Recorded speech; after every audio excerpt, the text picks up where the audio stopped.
d'eau, on a travaillé sur l'impact de CO2 donc de nos usines et de notre activité industrielle. On a réduit nos émissions de CO2 de 78% scope 1 et 2 depuis 2005. C'est-à-dire on a décorrélé notre croissance de nos émissions CO2 parce qu'en même temps notre production a augmenté de 37%. Les émissions, réduction des émissions CO2, de la consommation d'eau, le déchet dans nos usines, ça ne suffit pas pour répondre à tous les enjeux que le monde affronte. On ne sera pas plastique free en 2021. On ne peut pas l'être.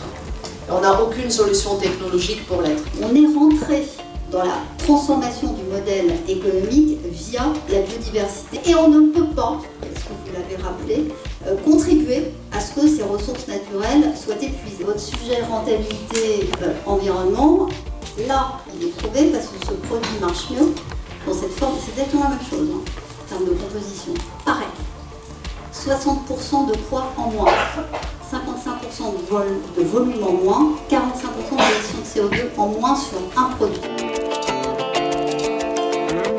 Cette méthodologie, on la rend disponible pour tous nos concurrents également. Donc elle est déjà partagée dans le groupe de travail dont Hélène parle, Space, où on met donc à disposition tous nos outils d'éco-conception par rapport au packaging.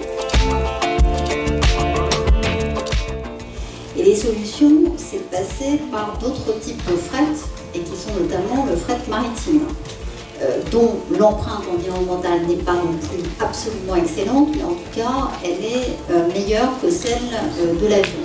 Les émissions liées à l'air frais complètement nues, et ils sont en effet un problème, et c'est un grand raté pour moi qu'on a eu l'année dernière et l'année avant sur l'air frais. Et nous, on veut faire du business, ça il faut aussi clairement le dire, on n'est pas dans une logique de décroissance.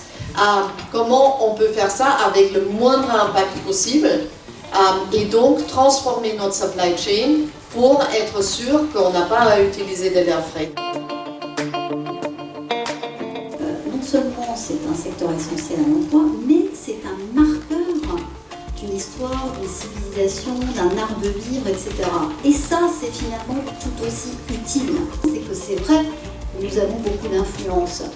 Donc le sujet, c'est d'utiliser cette influence-là pour faire évoluer les comportements. C'est pour ça que je pense que au fond, c'est aussi ça la mode, c'est-à-dire comment créer cette mode durable, c'est-à-dire des réflexes de consommation qui soient différents, comment les égéries qui portent nos marques peuvent être elles-mêmes des exemples. Ce qui est le challenge et le défi, c'est de créer un luxe qui est durable, mais qui reste désirable. La société que vous venez de décrire ne correspond pas encore pour beaucoup de personnes à la société dans laquelle ils veulent vivre. On vivra différemment, mais quand on sera toujours dans une société aussi où le plaisir,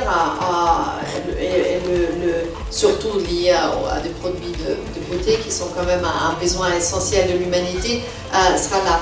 Donc,